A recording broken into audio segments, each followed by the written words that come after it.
Good morning Gautam. Morning sir. ನಾಳೆ investors ಬರ್ತಾ ಇದ್ದಾರೆ. ಹಾಂ ಸರ್. ಪ್ರೆಸೆಂಟೇಷನ್ ನೀವೇ ಕೊಡಬೇಕು. ಡೋಂಟ್ ವರಿ ಸರ್, ಇನ್ವೆಸ್ಟರ್ನ ಕನ್ವಿನ್ಸ್ ಮಾಡಿ ಇಂಪ್ರೆಸ್ ಮಾಡೋ ಜವಾಬ್ದಾರಿ ನಂದು. So I want the presentation to be perfect. ಯೋಚನೆ ಮಾಡಬೇಡಿ ಸರ್, ಫೈನಲ್ ಪ್ರೆಸೆಂಟೇಷನ್ ರೆಡಿ ಇದೆ. ಒಂದ್ಸಲಿ ಡೆಮೋ ಕೊಡ್ತೀನಿ ನೋಡಿ ಸರ್. ಸೊ ನಿಮಗೆ ಟರ್ಬೈನ್ ಬಗ್ಗೆ ಗೊತ್ತಿದೆ. ಗೌತಮ್, ಟೆಕ್ಸ್ಟೈಲ್ ಪ್ರೆಸೆಂಟೇಷನ್ ಕೊಡಬೇಕಾದ್ರೆ start with grid. Oh sorry sir. So good morning everyone. ನಿಮಗೆ ಟರ್ಬೈನ್ ಬಗ್ಗೆ ಗೊತ್ತಿದೆ. ಟೆಕ್ಸ್ಟೈಲ್ ಪ್ರೊಸೆಸ್ನಲ್ಲಿ ಕ್ರಿಯೇಟ್ ಆಗೋ ಹಬೆಯಿಂದ ಟರ್ಬೈನ್ ರನ್ ಆಗಿ ಅದು ಪವರ್ ಜನರೇಟ್ ಆಗಿ ಆ ಪವರ್ ಎಲೆಕ್ಟ್ರಿಸಿಟಿಯಾಗಿ ಕನ್ವರ್ಟ್ ಆಗಿ ಅದೇ ಫ್ಯಾಕ್ಟ್ರಿಗೆ ಸಪ್ಲೈ ಆಗೋದ್ರಿಂದ ಅವರಿಗೆ every month 10 to 15 lakhs save ಆಗುತ್ತೆ. ಇನ್ನು ಎಕ್ಸ್ಟ್ರಾ ಆ್ಯನ್ಯಲಿ 1.5 to 2 crores ಅಂತ ಹೇಳಿ ಅದನ್ನ ಸ್ಟ್ರೆಸ್ ಮಾಡಿ ಹೇಳಿ. ಆ್ಯನ್ಯುವಲಿ 1.5 to 2 CR ಸೇವ್ ಆಗುತ್ತೆ. ಇನ್ನು ಎಕ್ಸೆಸ್ ಆಗಿ ಜನರೇಟ್ ಆಗೋ ಪವರ್ನ ಅವರು ಗೌರ್ಮೆಂಟಿಗೆ ಸೇಲ್ ಮಾಡೋದ್ರಿಂದ ಅದರಿಂದ ಕೂಡ ಎಕ್ಸ್ಟ್ರಾ ಇನ್ಕಮ್ ಜನರೇಟ್ ಆಗುತ್ತೆ. ಅಟ್ ಪ್ರೆಸೆಂಟ್ ನಾವು ಟರ್ಬೈನ್ನ ಚೈನಾದಿಂದ ತರಿಸಿ ಇಲ್ಲಿ ಇನ್ಸ್ಟಾಲೇಷನ್ ಮಾಡ್ತಿದ್ದೀವಿ. ನಮ್ಮ ಪ್ರಾಜೆಕ್ಟ್ ಏನಪ್ಪ ಅಂದರೆ ಆ ಟರ್ಬೈನ್ನ ನಾವು ಇಂಡಿಯಾದಲ್ಲೇ ಮ್ಯಾನುಫ್ಯಾಕ್ಚರ್ ಮಾಡ್ಬೋದಲ್ಲ ಗೌತಮ್? ಹಾಂ ಮಾಡ್ತೀವಿ, ನಾವಿಲ್ಲೇ ಮಾಡ್ತೀವಿ. Okay, clarity. ಇಂಡಿಯಾದಲ್ಲೇ ಮ್ಯಾನುಫ್ಯಾಕ್ಚರಿಂಗ್ ಮಾಡ್ತೀವಿ. ಇವತ್ತು ಚೈನಾದಿಂದ ಟರ್ಬೈನ್ ಇಂಪೋರ್ಟ್ ಮಾಡ್ಕೊಳ್ಳೋಕ್ಕೆ ಎಷ್ಟು ಖರ್ಚಿದೆ ಅದ್ರ 30% ವಿತ್ ಇನ್ಸ್ಟಾಲೇಷನ್ನೇ ಮಾಡಿಕೊಡ್ಬೋದು. ನಮ್ಮ ಕಾಂಪಿಟೇಟರ್ಸು 70% ಲಾಸ್ ಮಾಡಿಕೊಂಡು ಇನ್ಸ್ಟಾಲೇಷನ್ ಮಾಡಿಕೊಡೋದಕ್ಕೆ ಸಾಧ್ಯನೇ ಇಲ್ಲ ಸರ್.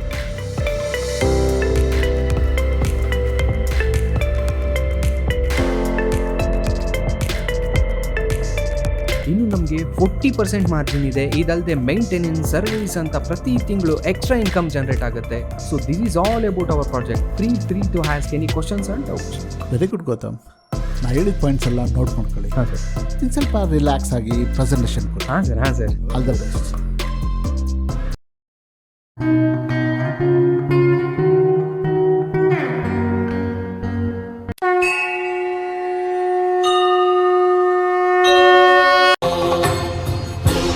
वीरं महाविष्णु ज्वलन्तं सर्वतोमुखम् उग्रं वीरं महाविष्णु ज्वलन्तं सर्वतोमुखम् नरसिंहं भीषणं भद्रं मृत्योर्मृत्युं नमाम्यहं स्वाहा नरसिंह नमो दिव्यसिंह महा उग्रसिंह नमो दिव्यसिंह महा उग्रसिंह. Hello, good morning Gautam.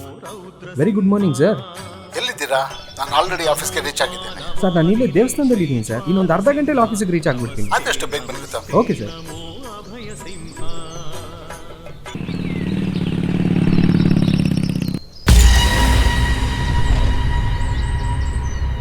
ಗುಬಾರ್ಡ್, ಕಣ್ ಕಾಣಲ್ವಾ? ಕಣ್ಣೆಲ್ಲಿಟ್ಕೊಂಡಿದ್ಯಾ? ಸಾರಿ ಬ್ರದರ್, ನೋಡಲಿಲ್ಲ. ಹಾಯ್ ಬಡೀಸ್, ಹಾಯ್ ಚಡೀಸ್, ಎಲ್ರು ಹೆಂಗಿದ್ದೀರಾ? ಕಿರಿಕ್ ಅಂದ್ರೆ ನಾನು ಅಂದ್ರೆ ಕಿರಿಕೋ. ನಾನು ಇರೋ ಕಡೆ ಕಿರಿಕ್ ಆಗುತ್ತೋ, ಕಿರಿಕ್ ಆಗೋ ಕಡೆ ನಾನಿರ್ತೀನೋ ನನಗೆ ಗೊತ್ತಿಲ್ಲ. ಬ್ರದರ್ ನಂದೇ ಮಿಸ್ಟೇಕು, ನೋಡ್ಕೊಂಡಿಲ್ಲ, ಸಾರಿ. ಅಕ್ಕನ ಅದೇ ಹೇಳ್ತಾ ಇರೋದು, ನೋಡು ಅಂತ. ಇಲ್ಲೊಂದು ಕಿರಿಕ್ ನಡೀತಾ ಇದೆ, ನಾ ಇವತ್ತು ತೋರಿಸ್ತೀನಿ. ಹಲೋ ಬ್ರದರ್, ಸಾರಿ ಕೇಳಿದೆ ತಾನೇ, ನಾನೇನು ಬೇಕು ಅಂತ ಟಚ್ ಮಾಡಿಲ್ಲ. ಸ್ವಲ್ಪ ರೆಸ್ಪೆಕ್ಟ್ ಇರಲಿ. ರೆಸ್ಪೆಕ್ಟಾ ಮಗ? ಸ್ಟೇಜ್ ಮೇಲೆ ನಿಲ್ಸಿ ಶಾಲ್ ಹೊತ್ಸಿ ರೆಸ್ಪೆಕ್ಟ್ ಕೊಡ್ತಾರೆ ಈ ತುಕಾಲಿ ನನ್ನ ಮಗಂಗೆ. ಹಲೋ ಬ್ರದರ್, ಸಾರಿ ಕೇಳ್ತಿದ್ದೀನಿ ತಾನೇ, ನಾನೇನು ಬೇಕು ಅಂತ ಗುದ್ದಿ ಸಾರಿ ಕೇಳ್ತೀನಿ. ಆರಾಮಾಚ ತಗಡ್ ನನ್ನ ಮಗ. ಸಾರಿ ಕೇಳಿದ್ನಲ್ಲ, ನಿಮ್ಮ ಹತ್ರ ಕಿತ್ತಾಡಕ್ಕೆ ನನಗೆ ಟೈಮ್ ಇಲ್ಲ. ಓಯ್, ಏನ್ ಗುದ್ದುಡ್ ಬೇಜಾನ್ ಮಾತಾಡ್ತಾ ಇದ್ಯಾ? ನಾವು ಕೆಲಸ ಇಲ್ದಿರೋ ಚಪ್ಪರ್ ನನ್ನ ಮಕ್ಳು ಅನ್ಕೊಂಡಿದ್ದೇನೋ ಬೋಳಿ ಮಗನೇ. ಇದ್ರೆ ಡಾಕ್ಟ್ರು ಹೆಂಗ್ ಸ್ಟಿಚ್ ಹಾಕ್ಬೇಕು ಅಂತ ಯೋಚಿಸ್ಬೇಕು, ಹಂಗೆ ಕುಯ್ದು ಕಳಿಸ್ತೀನಿ. ಎಷ್ಟು ತಲೆ ಉರುಳುತ್ತೋ ಗೊತ್ತಿಲ್ಲ, ಬನ್ನಿ ನೋಡೋಣ. ನಕ್ಕನ್ ಏನಿವಾಗ ಏನ್ ಡ್ಯಾಶ್ ಮಾಡ್ತಾ ಇದೆಯಾ ಅಲ್ಕ ನನ್ನ ಮಗನೇ? ಲೈ, ನೀನೇನೋ ಮಾಡ್ಕೊಳಕ್ಕಾಗಲ್ಲ. ಸಾರಿ ಕೇಳಿದ್ರು ಎಷ್ಟು ಮಾತಾಡ್ತೀರ ಬೋಳಿ ಮಕ್ಕಳ. ನಾಳೆ ಇನ್ವೆಸ್ಟರ್ಸ್ ಬರ್ತಾ ಇದ್ದಾರೆ, ಪ್ರೆಸೆಂಟೇಷನ್ ನೀವೇ ಕೊಡಬೇಕು.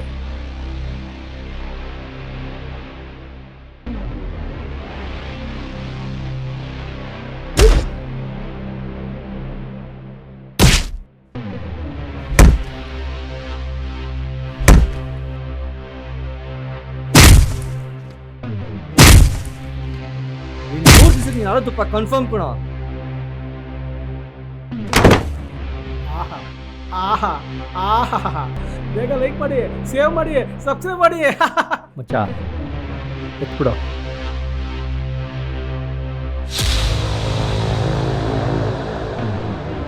ಇವತ್ತೊಂದು ತಲೆ ಉರುಳೋದು ಗ್ಯಾರಂಟಿ.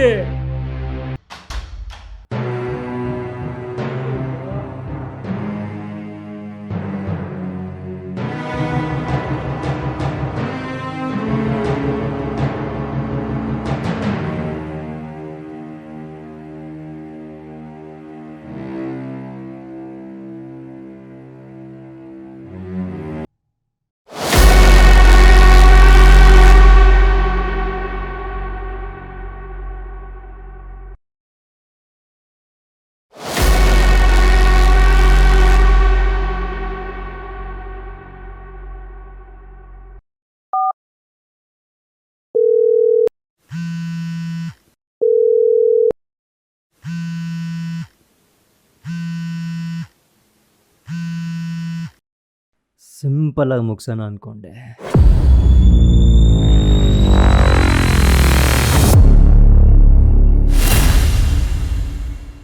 ಪ್ಲಾನ್ ಮಿಸ್ ಆಯಿತು.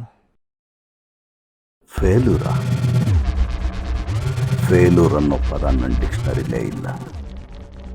ಅದನ್ನು ಹೇಳೋಕ್ಕೆ ಕಾಲ್ ಮಾಡಿದೆ. ಕಾರ್ತಿಕ್ ಬ್ಯಾಕ್ಗ್ರೌಂಡಲ್ಲಿದ್ದಾರೆ ಅಂತ ಗೊತ್ತಿರಲಿಲ್ಲ. ಕಾರ್ತಿಕ್ ಅವನು ಯಾಕೆ ಬಂದ? Anyways, go to plan B. Okay sir.